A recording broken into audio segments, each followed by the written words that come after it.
course, we all know that Jennifer Lawrence has been in the news lately for certain comments that she made, aka being the first female action star when she starred in 2012's Hunger Games. Of course, she forgot the previous 100 years. There was a female action star. I can't remember the movie, but it's been proven over 100 years ago when films were in their infancy. And of course, Sigourney Weaver from Aliens and Uma Thurman from Kill Bill. And those are just some examples. And now she's in the news again for this round table that they did for the Hollywood Reporter. And I had to look up some of these people because, frankly, I had no idea who they were. Of course, I know who Jennifer Lawrence is. I know who Michelle Yeoh is. Michelle Yeoh is the go-to older Asian woman for just about every movie. She's been in Shang-Chi. She's been in Everything, Everywhere, All at Once. She's been in Star Trek Discovery. You name it. If they need an older Asian female, that's who they go for. The other people, I had to look them up. Frankly, I don't know who they are. Let's take a look at some highlights from this video real quick, and then we'll talk about their comments a little. We had a female director. The schedule made sense. There were no huge fights. If an actor had a personal thing, instead of going, oh, well, we'd all love to leave early, we'd put our heads together and go, okay, how can we figure this out? I honestly look at all of you with such envy because, you get an opportunity to try all the different roles, but we only get that opportunity maybe once. Like, how many times does a woman of color have to ask for something to go the way I need for it to go? And then you just start taking. So for every time that the female of color, Danielle Deadweiler, is interviewed during this session, that's all she can talk about, is being a female of color, an actress of color. She just has to push that in everybody's face. But what I wanted to get to were Jennifer Lawrence's comments here. So let's skip ahead. Easier than it used to be, yes. Yeah, still hard. I mean, you produced Causeway, so I assume you had some. We did, and it was making me laugh when we were talking about the hours and stuff because it was just so interesting to be on a female-led movie. My producing partner and I were the lead producers on it. We had a female director. The schedule made sense. There were no huge fights. If an actor had a personal thing and wanted to leave early instead of going, oh, well, we'd all love to leave early, we'd put our heads together and go, okay, how can we figure this out? We disagreed, and we listened to each other's point of views. Sometimes I was wrong and would learn that I was wrong, and sometimes I was right. So basically what she's saying is because she's working with a female director this time, she's able to connect better with this person, with this director, because they're feminine, they're females. And it was incredible to not be around toxic masculinity, to get a little break from it, and we would all. There it is. That's the biggest problem that I have, and several others are having with this interview, is that freaking phrase, toxic masculinity. To them, any masculinity is toxic. There's no differentiation between just being masculine and being toxically masculine. If you're being masculine to these people, to these women, it's toxic. So she's so happy that she was able to take a break from toxic masculinity. It did always just kind of make us laugh about how we are, how we ended up with the, women shouldn't be in roles like this because we're just so emotional. And we're just, and it's just, I have seen, there you go again. Women shouldn't be in roles like this because we're just so emotional.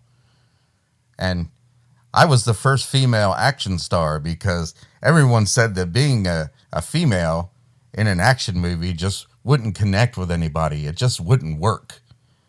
Well, Sigourney Weaver and Uma Thurman and Linda Hamilton and countless others, Carrie Fisher from Star Wars, would totally disagree with you there, Jenny. I've worked with Bryan Singer. I've seen emotional men. The biggest hissy fits I've ever seen thrown on set. I've watched a man. She's I think my third female director, and they are the calmest, best decision makers I've ever worked with. Yeah, she worked with Bryan Singer, all right. Singer has faced numerous accusations of sexual assault and abuse over the years, all of which he has denied. He has never been arrested or charged with a crime, although he's faced civil suits, one accusing him of raping a minor in 2014, which was withdrawn, while another accused him of raping a 17-year-old boy, was settled for $150,000 in 2019. Singer has not directed the movie since the 2018 Oscar-winning Queen biopic, Bohemian Rhapsody, from which he was fired.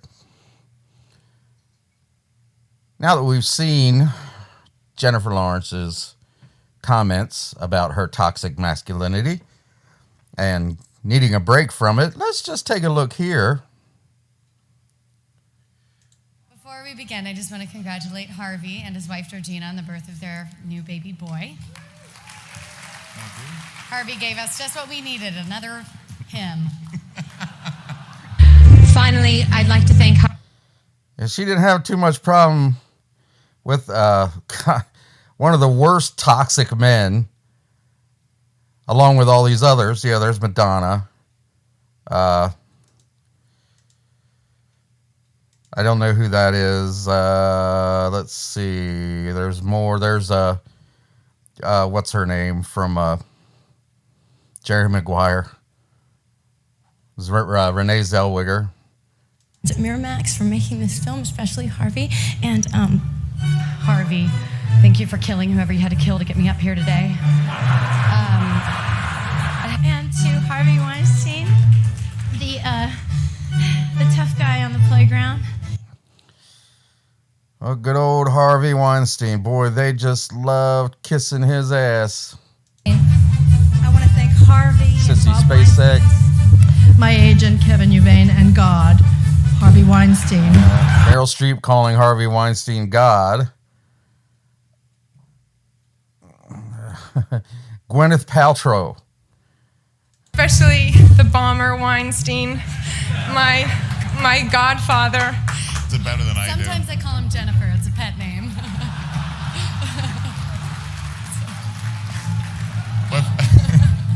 Okay. The point is, you weren't worried about all that toxic masculinity when it was getting you work, when it was paying your bills. I mean, not many people are breaking down Jennifer Lawrence's door here recently for movies. I don't know what this new movie that she's starring in, and she produced, Crossroads. I mean, it's a movie about a woman coming back from Afghanistan and having to deal with PTSD. That's a fairly good topic for a movie, but I don't know if I'd buy it with her being the lead actress. Frankly, she's not a very good actress, and she plays the exact same person in every movie that she's in. She plays Jennifer Lawrence. And it's all an act. Even when she's doing these interviews, it's an act. You don't see her for what she is. She's acting. She's she's putting on a face. She's putting on a front. There have been times where she let that front down and yelled at people and showed her entitlement. I don't have any specific examples of that, but there are on the internet. You can find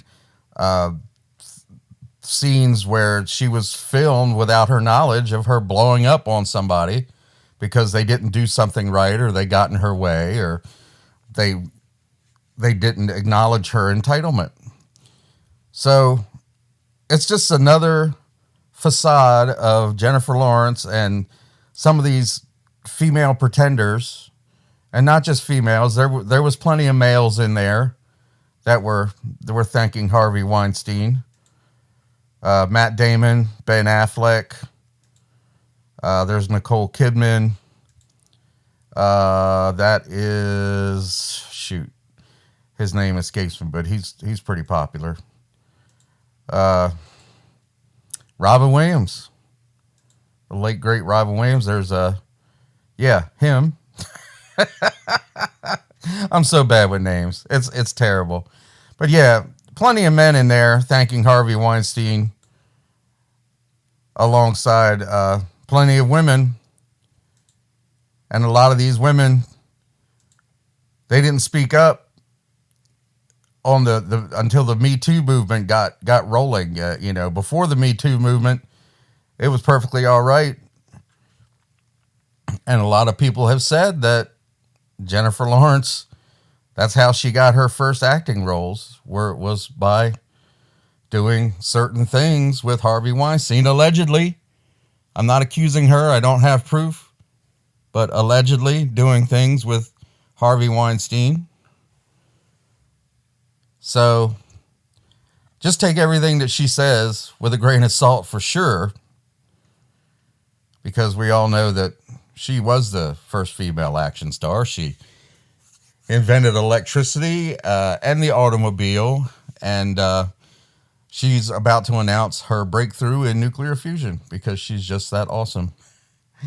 I hope you liked the video. If you did, please don't forget to smash the like button, subscribe to the channel, share this video to all your friends out there, leave me a comment in the comment section, ring the bell for notifications, and I'll see you next time.